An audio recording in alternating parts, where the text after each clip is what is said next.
Hola a todos, j'espère que vous vous portez bien. Aujourd'hui, toute une nouvelle vidéo pour vous parler d'un genre littéraire que j'aime particulièrement. Il s'agit de la dystopie. C'est un genre dont on parle très peu sur les réseaux alors qu'il y a eu une tendance de fou dans les années 2010, année où j'étais encore une enfant de 7 ans. Donc je ne pouvais pas être dans l'ère de la dystopie, mais je veux la faire revenir. So, aujourd'hui, 3 recommandations de livres dystopie. C'est parti. Premier livre, il s'agit d'une série de 3 tomes, Darkest Minds, écrit par Alexandra Bracken. Alexandra Bracken, pour ceux qui ne savent pas, c'est l'auteur de Lore, sorti aux éditions de Saxus. Voilà. D'ailleurs, j'avais le seum parce qu'elle était censée venir en dédicace en France et qu'à cause d'un problème, elle n'a pas pu. Voilà, petit cœur détruit, mais j'espère qu'elle reviendra très prochainement en France et qu'elle va mieux. Let's go. Donc, Darkest Minds, c'est une série en 3 tomes, sortie aux éditions La Martinière Jeunesse, au prix de 14,90 €. Donc c'est un livre qui est déjà sorti en France en 2013 sous le titre Les Insoumis, mais il a été republié récemment avec la couverture du film. Voilà, malheureusement. Quoique j'aime bien en vrai la couverture, donc c'est pas très dérangeant. Darkest Minds, de quoi ça parle? Nous sommes dans un univers assez proche du nôtre, à la différence que dans cet univers, un virus a touché une grande partie des enfants. Nombre d'entre eux sont décédés, mais également nombreux ont survécu et ont développé d'étranges pouvoirs. Ces enfants, considérés désormais comme dangereux, ont été incarcérés dans des camps à la demande du gouvernement. Donc les parents devaient livrer leurs enfants dans les camps, ou dans tous les cas, l'État venait les chercher de force. Et donc les pouvoirs se résument en 5 catégories, il me semble. Les verts, donc ce sont ceux qui sont assez intelligents. Les bleus, ils contrôlent les objets et peuvent les faire voler. Les jaunes, ce sont ceux qui contrôlent l'électricité. Les oranges, ils contrôlent les pensées. Et les rouges, ils contrôlent le feu. Donc, selon le grade de couleur, tu es plus ou moins dangereux. Et le personnage que l'on va suivre s'appelle Ruby. C'est une jeune fille qui, au moment où elle se fait incarcérer à 10 ans, et c'est une orange. Et les oranges sont considérés comme très dangereux. Et en fait, par son pouvoir de télékinésie, elle va réussir à manipuler l'individu qui est en face d'elle et se faire passer pour une verte. Donc pendant 5 ans, le temps où elle sera incarcérée dans ce camp, elle va se faire passer pour une verte, passer de nombreux tests et travailler. Parce qu'en fait, l'État fait croire aux parents que les enfants sont incarcérés pour leur bien et que ces enfants, suite à ce camp, vont retrouver leur apparence normale en quelque sorte. Bref, ils n'auront plus de pouvoir. Donc notre personnage principal, qui s'appelle Ruby, a 15 ans, et une femme qui est dans le camp va essayer de la faire sortir d'ici. Ce que l'on ne sait pas tout de suite, c'est que c'est une femme de la Ligue des enfants qui a pour but de recruter des personnes avec des pouvoirs plus élevés, donc les oranges, les jaunes et les rouges, pour pouvoir les utiliser et donc faire partie de la Ligue des enfants. J'en reparlerai. Donc notre Ruby, elle arrive à s'échapper du camp et de la meuf, et elle va rencontrer d'autres enfants comme elle qui ont des pouvoirs et qui ont pour but de trouver un camp de réfugiés. Donc ce sont des enfants qui ont créé leur propre petite société où ils se sont mis à l'écart du reste pour pouvoir vivre tranquillement, sans être dans un camp, sans être sous la joug d'un adulte. Bref, vous avez compris. Donc notre personnage va donc essayer de trouver ce camp dans ce premier tome, mais ça va ne pas exactement se passer comme prévu, sinon il n'y aurait pas de suite. Donc c'est une série que j'ai vachement aimée, j'ai adoré les personnages que je trouvais très très attachants. Malheureusement, j'ai trouvé que les personnages se dégradaient au fur et à mesure des tomes. Il y en a que je n'aime pas, il y en a d'autres que j'aime beaucoup, genre il me semble que... Ah, j'ai oublié le nom du gars, mais c'est un personnage qui est vert, il me semble, et je l'aime vraiment bien. Il est vraiment sympa. Genre au début, il est un peu méfiant quand il rencontre Ruby, mais au final, il l'aime vraiment bien. Et je l'ai trouvé vraiment super adorable. Pareil au niveau des actions qui se passent, dans chacun des livres, on va avoir une mission, du coup, une quête à suivre pour les personnages. Donc dans le premier livre, c'est de trouver le camp, mais dans les 2 tomes suivants, c'est une mission différente à chaque fois.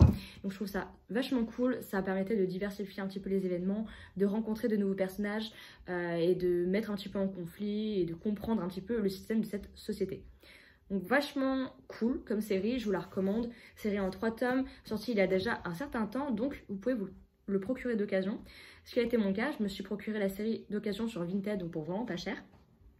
Et normalement, il y a un 4e tome, mais c'est une sorte de hors-série qui raconte la suite de Darkest Minds, vue par un personnage qu'on ne voit pas trop dans l'histoire. Donc voilà, une série que je vous recommande vivement. Prochain titre, alors je ne l'ai pas sous la main parce que à ce moment-là, je l'avais emprunté à la bibliothèque.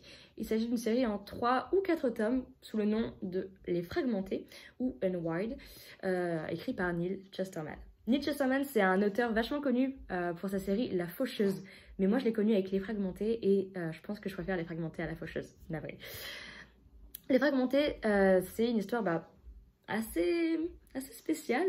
Dans cet univers-là, les parents ont le droit de vendre leurs enfants à l'État jusqu'à leurs 18 ans. Ils sont vendus à l'État pour devenir une sorte de banque d'organes. Donc voilà, ils seront tués et utilisés pour les personnes qui ont un cancer ou qui ont subi un accident de la route ou je ne sais quoi. Donc ça va devenir des banques d'organes. Donc les personnages principaux, ce sont donc une fille qui est pupille de nation, donc elle va être un petit peu envoyée de force dans le camp où elle va se faire découper. Le deuxième personnage, c'est un garçon qui vit dans une famille voilà, assez classique, sauf que étant donné qu'il se la joue un petit peu rebelle, sa famille décide de le vendre à l'État. Donc il va se faire envoyer dans les camps, sauf qu'il a bientôt 18 ans. Et normalement, à partir de 18 ans, t'as plus le droit de faire ça. Et troisième personnage que je trouve vachement original, c'est une sorte de secte, en quelque sorte. C'est une famille qui a énormément d'enfants et ils ont décidé que cet enfant-ci serait une sorte d'offrande à l'État. Et donc, la famille apprend à leurs enfants que ça serait vraiment un devoir, une sorte de générosité de sa personne, de se donner, voilà, tout simplement.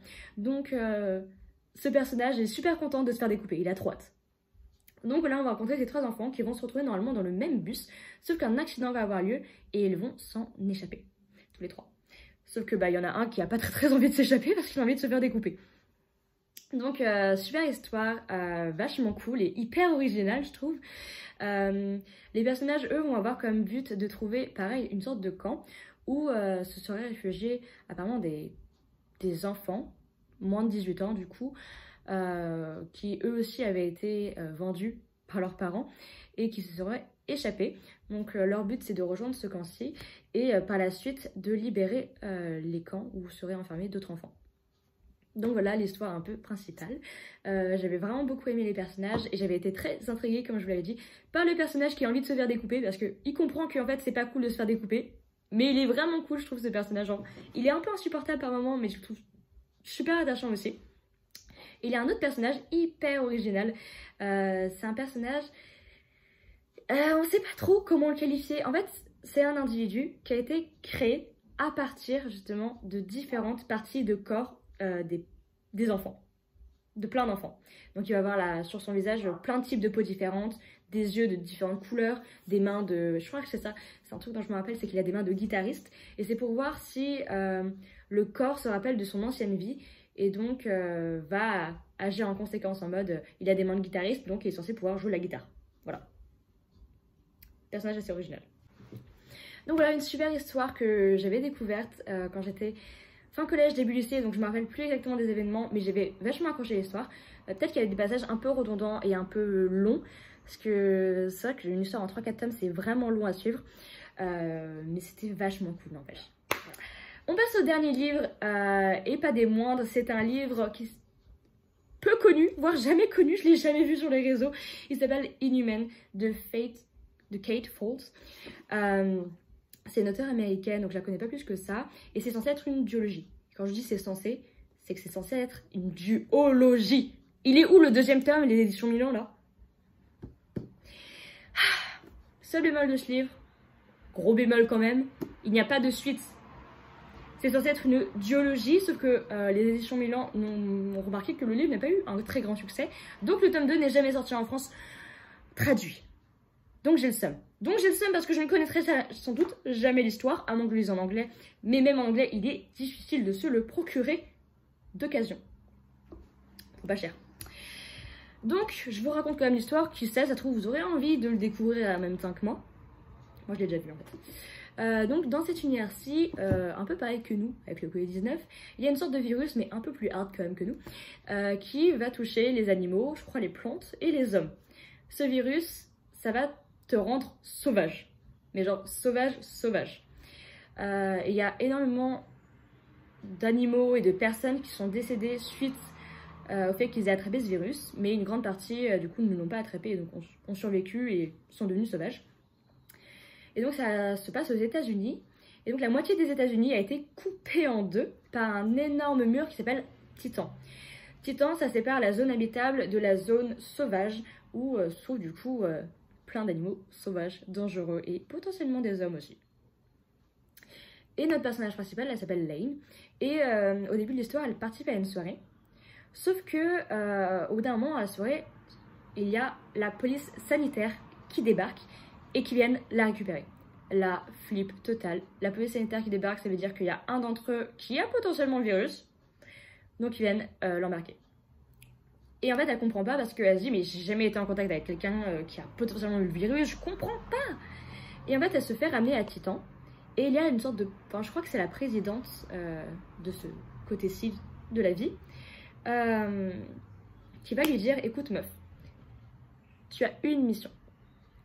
Tu dois retrouver ton padré qui est parti en zone sauvage pour retrouver un tableau que je lui avais demandé d'aller chercher. Sauf que ça fait un certain temps qu'il n'est pas revenu et du coup j'aimerais que tu ailles le chercher toi-même. Donc tu vas devoir aller en zone sauvage, te débrouiller par tes propres moyens, essayer de survivre et retrouver ton padré. Voilà, c'est ta mission, bye bye. Donc la meuf la jette dans la zone sauvage et à partir de là, elle doit se débrouiller pour retrouver son père. Voilà. Parce qu'en fait, normalement il est interdit d'aller en zone sauvage, d'autant plus pour aller faire de l'achat-revente, dans le sens où il va récupérer des objets en zone sauvage tels que des tableaux, des œuvres d'art, etc. parce qu'on peut pas y aller normalement, et il va les revendre dans la société habitable. Et normalement c'est illégal. Et elle lui a dit, du coup, t'as le choix. Soit ton père, quand il revient, je l'enferme, soit tu vas le chercher et il n'y aura pas de souci. Donc, elle y va. Histoire vachement cool, j'avais vachement aimé l'histoire, le personnage, les événements et la romance qu'il y a entre le milieu et la fin du tome. J'aime beaucoup la romance. Et j'avais vraiment bien kiffé. Bon, peut-être que le seul bémol, je sais pas, enfin après c'est peut-être juste moi, c'est juste que moi je déteste relire un livre et ce livre je l'avais lu il y a un certain temps et quand je l'ai relu j'ai eu vachement du mal à accrocher. Donc je ne sais pas si c'est juste moi qui ai grandi ou si c'est juste le fait que je relise un livre que j'ai déjà lu qui me déplaît, mais je sais que la première fois j'avais surkiffé l'histoire. Donc voilà, une histoire super intéressante, j'avais vraiment bien aimé les personnages, une histoire plutôt cool. Donc voilà, j'espère que ma petite vidéo recommandation livresque vous aura plu. Je suis très contente de pouvoir vous partager ce genre que j'aime particulièrement à travers des titres qui ne sont pas nécessairement connus. J'espère pouvoir refaire d'autres éditions avec d'autres livres. Je pense notamment à 2105 qui est un livre d'une auteure française, donc Anouk Filippini, ou peut-être d'autres livres tels que Birthmark ou encore d'autres. Voilà. Donc on se retrouve très prochainement pour une autre vidéo. Merci d'avoir regardé.